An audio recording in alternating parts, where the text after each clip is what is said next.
என் அன்புக்குரியவர்களே, இந்த இடத்துல ஆபிரகாமை கர்த்தர் அழைக்கிறாரு. அழைச்ச உடனே ஆபிரகாமும் வந்துட்டாரு. இப்ப ஆபிரகாம் ஆண்டவர்கிட்ட கேட்கல, என்னை எங்க போக சொல்றீங்க அப்படின்னு கேட்கல. ஆபிரகாம் அழைக்கும் போது ஆபிரகாமுடைய வயசு என்னன்னு சொன்னா 75 வயசுல என்ன பண்றாரு? அழைக்கிறாரு.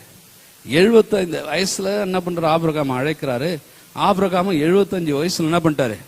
வந்துட்டாரு. வந்துட்டு இப்ப என்ன பண்றாரு? 12ஆம் அதிகாரத்திலிருந்து 25ஆம் அதிகாரம் நீங்க வீட்டுல போய் வாசிங்க, நேரம் இல்ல வாசிங்க. அவர் எங்கெல்லாம் போறாரோ அங்கெல்லாம் போயிட்டு ஒரு கூடாரத்தை போடுறாரு. இந்த இடம் தான் நமக்கு சொந்தமா மாறிடுமோ அப்படின்னு நினைக்கிறார். அந்த இடம் சொந்தமா இல்ல. அங்கிருந்து அந்த கூடாரத்தை பேசிட்டு வேற இடம் போறாரு. அங்க போய் அங்க ஒரு கூடாரத்தை போடுறாரு. கர்த்தருடைய நாமத்தை தொழுது கொள்றாரு. இந்த இடம் எனக்கு சொந்தமாய் மாறிடுமா நினைக்கிறாரு. மாறல. இப்படி பாத்தீங்களா எல்லா இடத்துல மாறி மாறி மாறி மாறி போயிட்டே இருக்கிறாரு. ஒரு சமயம் ஒரு கேட்டுக்கலாம் கர்த்தர்கிட்ட, என்ன ஆண்டவரே என்ன கூப்பிட்டீங்க, நானும் வந்துட்டேன், எந்த இடம் இது வரைக்கும் சொல்லவே இல்லையே, சொல்லவே இல்லையேன்னு சொல்லி ஆபிரகாம் கேட்டுக்கலாம். கிட்டத்தட்ட பாருங்க, அழைக்கும் போது 75 வயசு. எத்தனை வயசு? 75 வயசு. எல்லாத்தையும் விட்டுட்டு வந்துட்டாரு. இப்ப அவருக்கு என்ன கிடையாது? பிள்ளை கிடையாது. அவரு சாரால், அவர் கூட வந்திருக்கிற வேலையாட்கள் இவங்க தான் இருக்கிறாங்க.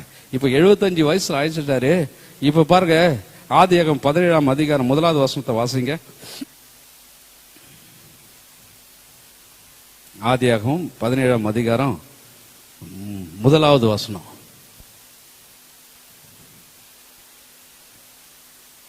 இப்போ ஆபிரகாமுக்கு வயசு என்னங்க? என்ன வயசு? எத்தனை வயசுல அழைத்தாரு? 75 வயசுல ஆபிரகாம் அழைச்சாரு. இப்ப 99 வயசுல ஆபிரகாமுக்கு தரிசனமாகிறார் மீண்டும். ஆதியாகமம் 17ஆம் அதிகாரம் 1வது வசனத்துல பாருங்க, ஆபிரகாம் 99 வயதான போது கர்த்தர் ஆபிரகாமுக்கு தரிசனமாகி, நான் சர்வ வல்லமுள்ள தேவன், நீ எனக்கு முன்பாக நடந்து கொண்டு உத்தமனா இரு. அல்லேலூயா, அல்லேலூயா. கொடுத்த வாக்கு தத்தத்தை உனக்கு கொடுத்ததோ அதை நிறைவேற்றுகிற தேவன்.